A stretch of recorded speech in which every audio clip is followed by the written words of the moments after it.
हरे कृष्णा, राधे राधे।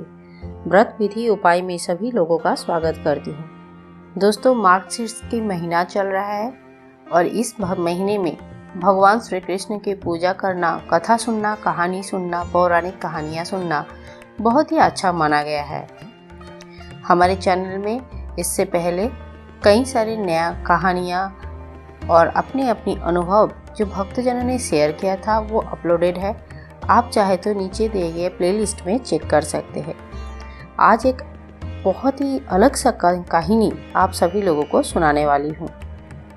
कभी कभी बिना सोचे समझे किए गए प्रतिज्ञा जो होते हैं वो युद्ध का कारण बन जाते हैं।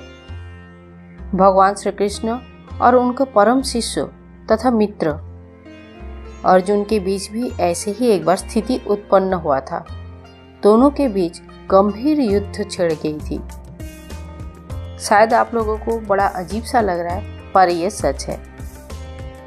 इस बारे में जो कथा प्रचलित है वो आपको सुनाती हूँ। एक बार की बात है, महर्षि गालव प्रातःकाल की बेला में सूर्य को अर्घ्य प्रदान कर रहे थे। उनकी अंजलि में आकाश मार्ग से जाते हुए चित्रसेन गंधर्व की थूक की पीक गिर गई। मुनि इससे बड़ा क्रोधित हुए और वह उसे श्राप देने के लिए तत्पर हुए, पर उन्हें अपना तपोनाश का ध्यान आया। जी हाँ, ये सच है कि तपोनाश हो जाता है। तप से किया गया जो भी पुण्य फल आपने कमाया है, श्राप देने से उसकी कुछ अंश नाश हो जाता है। यही सोच के महर्षि गालव भगवान श्री कृष्ण के पास गए और अपनी प्रार्थना सुनाए। भगवान श्री कृष्ण ने मुनि की बात सुनकर तुरंत प्रतिज्ञा कर ली कि 24 घंटे के अंदर अंदर चित्रसेन के वध कर देंगे। ऋषि को अपनी प्रतिज्ञा के प्रति पूरी तरह से संतुष्ट करने के लिए उन्होंने माता देवकी तथा महर्षि के चरणों का शपथ भी ले लिए। गालव जी अभी लौट ही रहे थे कि देवर्षि नारद वीणा बजाते हुए श्री कृष्ण भगवान के पास पहुंच गए। भगवान श्री कृष्ण ने उनके आदर सत्कार किए और जब थोड़ा वो शांत हो गए तब नारद जी ने कहा, हे प्रभु, आप तो परमानंद के केंद्र हैं। आपके दर्शन से लोगों का विषाद मुक्त हो जाते हैं, पर पता नहीं क्यों आज आपका मुख कमल पर विषाद की एक रेखा दिख रही है। इस पर श्याम सुंदर ने गालव जी की सारी प्रसंग सुनाकर अपनी प्रतिज्ञा भी सुनाई।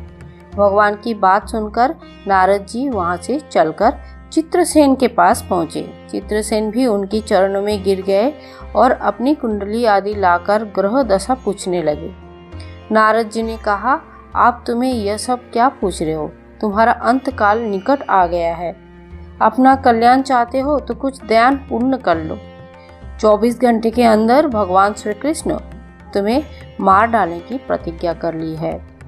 मृत्यु के भय से घबराया हुआ चित्रसेन इधर उधर दौड़ने लगा।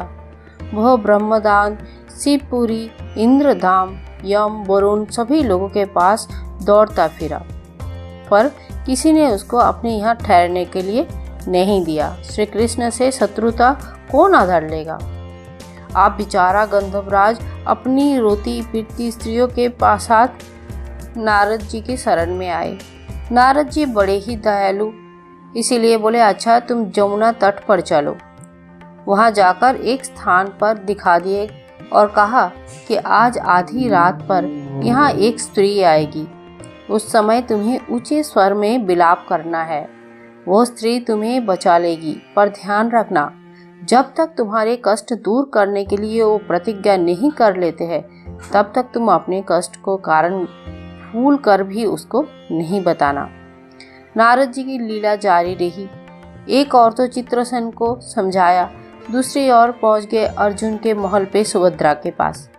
उससे बोले, सुभद्रे, आज बड़ा ही पर्व है, महत्वपूर्ण है ये पर्व। आज आधी रात को यमुना स्नान करने से तथा किसी दीन की रक्षा करने से अक्षय पूर्ण की प्राप्ति होती है। आधी रात को यमुना में सुभद्रा जी अपनी 2 सहेलियों के साथ स्नान करने पहुंच गए। वो वहां रोते आवाज सुनाई दी पड़ी और नारद जी दीनोद्धार का महत्व बताया था। इसीलिए सुभद्रा ने सोचा चलो अक्षय पुण्य की प्राप्ति होगी और पुण्य फल लूट ही लेती हूँ। वह तुरंत उधर आ गई और चित्रसेन को देखा रोते हुए।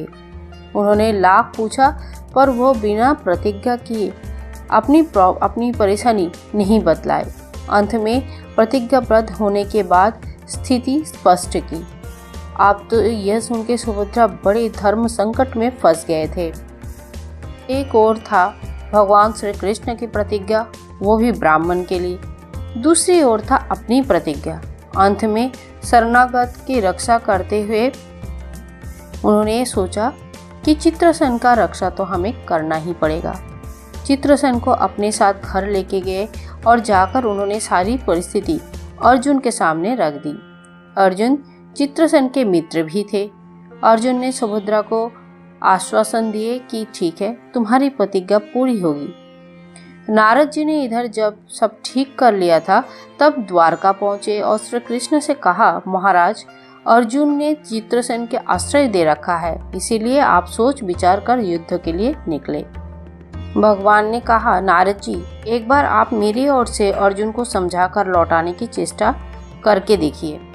आप देवर्षि नारद पुनः दौड़ते हुए पहुंचे द्वारका से इंद्रप्रस्थ।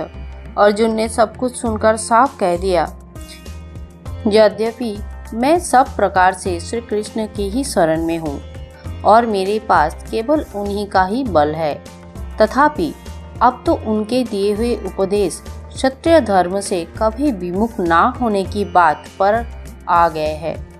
इसी में मैं दृढ़ हूँ। मैं उनके बल पर ही अपनी प्रतिज्ञा का रक्षा करूँगा। प्रतिज्ञा तोड़ने पे भी मैं समर्थ नहीं हूँ। दौड़कर देवर्षि नारद अब द्वारका पहुँचे और भगवान श्री कृष्ण को अर्जुन का संपूर्ण वृत्तांत सुनाया। अब क्या होगा? युद्ध की तैयारी हुई। सभी यादव और पांडव रणक्षेत्र में अपनी अपनी पूरी सेना के साथ उपस्थित हुए। तुमुल युद्ध छिड़ गया। बड़ी घमासान युद्ध हुई। श्री कृष्ण और अर्जुन दोनों लड़ रहे थे। ना कोई जीत रहा था, ना कोई हार रहे थे। अंत में श्री कृष्ण ने सुदर्शन चक्र छोड़ दिए और अर्जुन ने पशुपातास्त्र अस्त्र छोड़ दिए। प्रलय का लक्षण देखकर अर्जुन ने भगवान शंकर को स्मरण किया। उन्होंने दोनों शस्त्रों को मनाया और फिर भक्तवत्सल श्री कृष्ण के पास पहुँचे और कहने लगे, भक्त की बात की आगे अपनी प्रतिज्ञा भूल जाना आपका तो सहज स्वभाव है।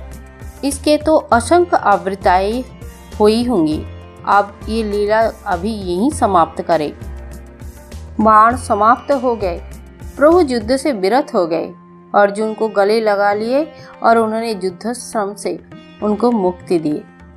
चित्रसेन को अभय दिया और सब लोग धन्य धन्य करने लगे। पर महर्षि गालव को ये बात अच्छी नहीं लगी। उन्होंने कहा, यह तो अच्छा मजाक रहा, और बोल उठे, मैं अपनी शक्ति प्रकट करता हूँ। मैं श्री कृष्ण, अर्जुन, सुभद्रा समेत चित्रसेन को जला डालूंगा। पर बेचारे साधु ने जो जल हाथ में लिया, सुभद्रा बोल उठी, मैं यदि श्री कृष्ण की भक्त हूँ, यदि मैं अर्जुन की प्रति मेरा प्रेम, मेरा पतिव्रता पूर्ण है, तो ये ऋषि के हाथ से जल कभी पृथ्वी पर ना गिरे। और ऐसा ही हुआ। गालव बड़ा लज्जित हुए और उन्होंने प्रभु को नमस्कार करते हुए अपने स्थान पर लौट गए। इसीलिए कहते हैं, बिना सोच समझ के अगर प्रतिज्ञा किया जाता है वो युद्ध के कारण भी बन सकता है। बोलो श्री कृष्ण भगवान की जय, बांके बिहारी की जय। कहानी कथा अच्छा लगा है तो लाइक करें, शेयर करें, कमेंट करें, चैनल को सब्सक्राइब करके रखें। मार्गशीर्ष महीने में सुनने वाली और भी कई सारे कथा इस चैनल में पूरे महीने अपलोड होगी। आप चैनल को सब्सक्राइब करके रखें ताकि सारी कहानी, सारी कथा, सारे सत्य अनुभव आपको सुनने के लिए मिले। मिलते हैं नेक्स्ट वीडियो में। तब तक के लिए हरे कृष्णा, राधे राधे।